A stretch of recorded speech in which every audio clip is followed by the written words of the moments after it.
I am Rain and welcome to my channel. Ayun na nga. So for today's video po, nagtanong ako sa Facebook kung ano yung mga gusto nilang itanong sa akin. Questions about me. So, ilalabas ko na lang sa screen yung mga nagtanong sa akin. Yung mga names nila. natin ilalabas. Okay, so start na tayo. Nabura mo lahat. Number one question is, paano po maging still pretty and sexy kahit super stressed na sa buhay? Tanong ni Christine May. Si Christine May yung katrabaho ko sa Landmark noon. Ano nga yung niya, brand niya? Detail. Ayan si Detail. Ano be? Wala eh. Char. Sabay ganun eh, no? You're Wala so funny. Hindi wala lang. Pag nasa bahay lang kasi, kailangan syempre maalaga ka rin. Hindi yung losyang gano'n.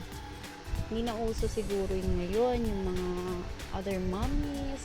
Syempre talagang maarte na sa mukha. Lalo na sa mukha, no?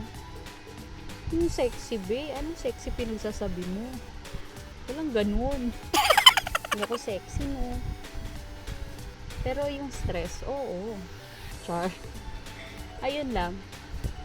Siguro nasagot ko naman na yung tanong. Number 2, tanong ni Axel Cabanlit. Classmate ko to nung high school, si Axel. Nalabas ko na lang yung mga names nila. Paano natin Ito yung tanong ilalabas? niya. Ano yung Nabura mo nga? pinagsisisihan mong desisyon na nagawa mo sa buhay mo? Pinagsisisihan ko na desisyon yung nag-apply ako sa isang company Nagalit na ate? akala ko maganda, ganun, pero nagsisi ako kasi nagsayang lang ako ng effort. Ayun lang. Tama ba yun? Number 3, yung anak ko seryoso dito, behave lang siya. Sabi niya kasi mag-vlog lang daw muna ako. Pinahiram niya sa akin yung cellphone kasi nandito yung mga questions kaya behave lang siya dyan. Number 3, ang taray ng tanungan ng ate mo. Hindi yung pamangkin ko ang tanong niya. Nakakaloka. Parang hindi ko masasagot to be, kasi English. What do you love the most part of your life? Oh my God.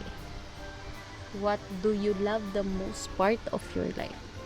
Siguro yung, syempre, nagkaroon ako ng mga junakis. Yun lang. Nagkaroon ako ng junakis na Junakis? ganda, diba? Syempre, sino hindi matutuwa sa ganyan? I love my life. Char. Ay, yung 4. Ay, yung tanong pala ng number 3.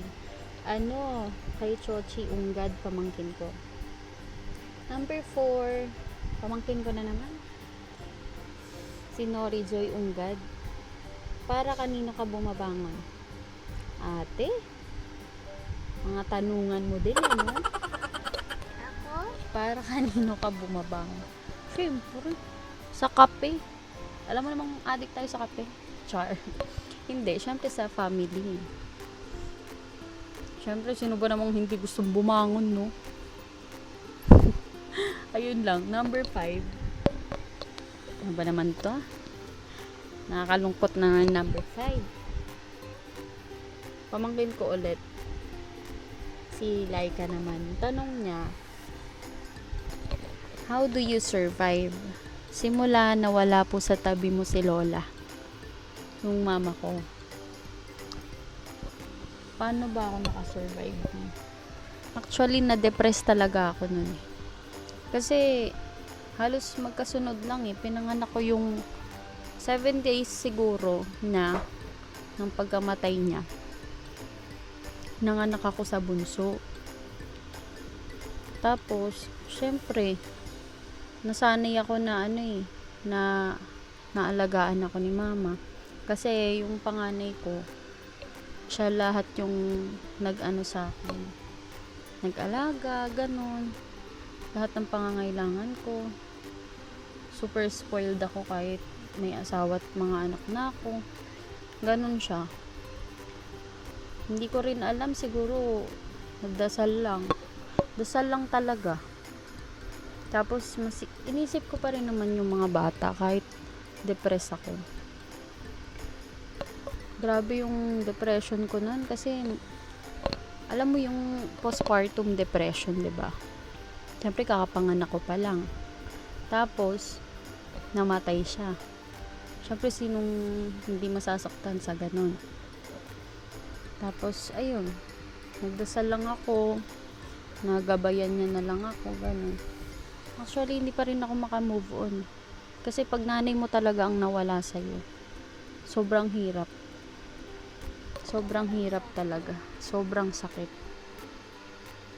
Hindi mo talaga makakalimutan yung mga panahon na magkasama kayo, ganun. Nakakapangsisi rin kasi alam mo yun, yung sana, marami kang sana na hindi mo nagawa. Pero yung siguro naman kalahati nagawa ko. Pero kahit naman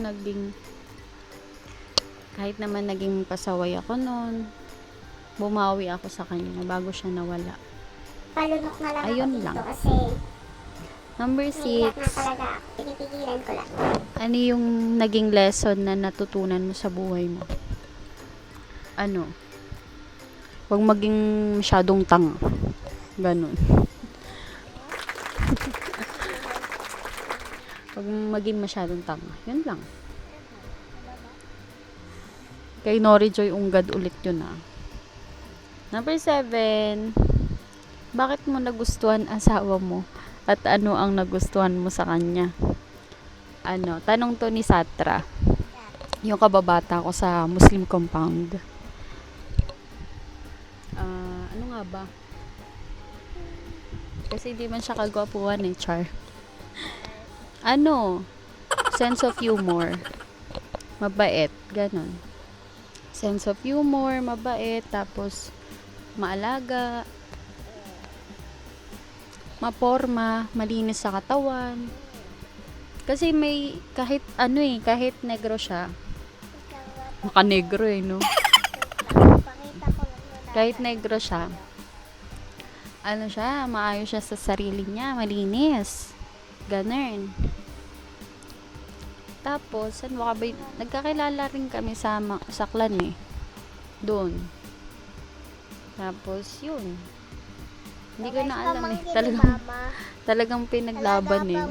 Pamangkin mo, di ba? Oo. Pamangkin.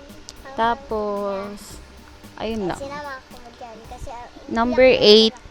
Number 8. sige Min, daldal ka. Give name of your childhood friend. By, tanong to ni Mina Dangkahan. Tita ni Satra. Kababata ko rin. Ito yung tanong niya. Give name of your childhood friend. Actually, madami. Kasama na kayo dun. Sobrang dami kong friends. Ito na nga, malapit na maputo ng video. Puno na yung memory ko. Ay, eto na nga. Bilisan na lang natin. Number 8 na tayo. Give name of your childhood friend. Sobrang dami. Kasama na kayo dun. Hindi ko na kasi mapangalanan talaga Pero ang pinaka super tumatak sa utak ko hanggang ngayon, yung best friend ko talaga, si Vaisha Undak. Shout out sa'yo, Vaisha. Baka naman. Medyo maano na tayo So ay ganun no? Hindi. Ayun. Number 9, bakit sobrang puti mo? Ano gamit mo? Ha ha ha. Tapos pengeng toner. Toner. Toner. Oh my God. Sabi ni Menchi Ungad, pamangkin ko rin to. O diba? Puro pamangkin ko. Halos nagtatanong dito. Number 9 yun. Number 9. Hindi ko alam. Alam mo namang negra ako dati, diba? Siguro dahil sa Kojic to. Tsaka hindi ako mahilig lumabas talaga sa bahay. Ayoko talagang lumalabas lagi. Tamad ako lumabas. Mas gusto ko magstay sa Samantalang dati kwarto, kabaliktaran. sa bahay. Puro gala. Minsan ayokong naiinitan, ganun. Masakit sa balat kaya. Char. Tapos, ayun lang. Hindi ko alam eh. Paano ko pumuti eh. Wala ka na. Number 10. Ano to? Number 10. Bakit ka iniwan? Ano to? At, bakit ka iniwan? Nino? Nino ba? Nino. Number 11. May niloko ka na ba? May niloko na ba? Char. Pass. Sabay ganun eh, no? Kaya ako ng issue. Tumigil ka dyan. Number 12. Best memories with me. Nagtanong neto si Nori Joy Ungad. Talaga men, dami mong no? Marami, syempre. Simula bata pa tayo. Pinaka best siguro yung sabay tayo naliligo. 'Di ba? Tsaka yung high school life natin. Yun talaga yung best memories ko. So, ayun. Nasagot ko naman na siguro yung mga tanong kasi 12 lang yun. Ay, meron pa pala. What's your nickname? Nickname ko, talaga, Baby. Baby talaga nickname ko. Kahit yung family ko, yun pa rin yung tawag nila sa akin. Kahit may mga babies na ako. Diba? Pero yung tawag sa akin ng mga friends ko, Rain. Rain, Ain, ganun. Bebe. Yun. Ang layo talaga sa pangalan ko, sa tunay kong pangalan. Bali, yun lang. Ayun na nga. Nasagot ko na ang mga tanong ninyo. Bye-bye. So, thank you so much. Bye-bye. Request na lang kayo ulit ng mga like and subscribe kung nagustuhan ninyo ang video na to. Thank you so much. Bye-bye.